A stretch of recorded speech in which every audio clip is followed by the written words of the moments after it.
Tu as tout déclenché. Dans la promotion d'un environnement éducatif sécurisé. Je te l'envoie en vue unique sur WhatsApp. Chier! Mariama, tu l'as envoyé sur le groupe du lycée. En référence à un clin d'œil au cinéma, on dit toujours tout ce qui est hors champ n'est pas filmé.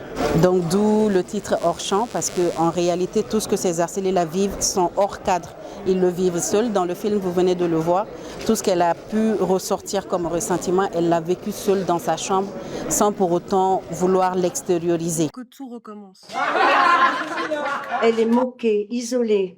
Dans le début du film, ma sœur a posté une vidéo de moi sans mon consentement et je me sentais déjà pas à l'aise à l'école et cela a juste empiré les choses. Et après ça, après qu'une amie est venue me sortir de ma dépression, j'ai posté une photo de moi en maillot de bain par erreur.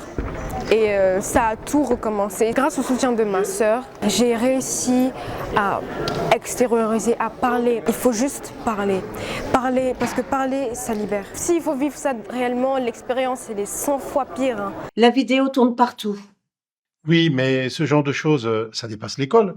C'est du privé. Et quand les gens se sont moqués, tu n'as rien dit?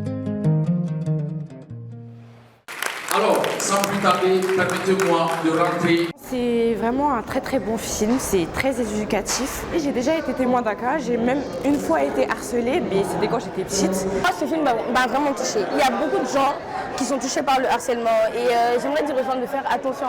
Tout ce que vous faites a un impact sur les autres. C'était un film assez intéressant, j'ai retenu beaucoup de choses positives et surtout, le harcèlement c'est une mauvaise chose les gars, arrêtez ça, c'est pas bien d'harceler les gens.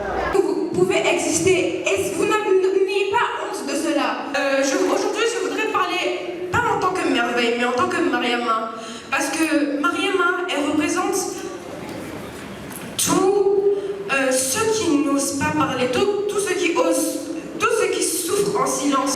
Dans la construction d'un Mali plus inclusif et plus résilient.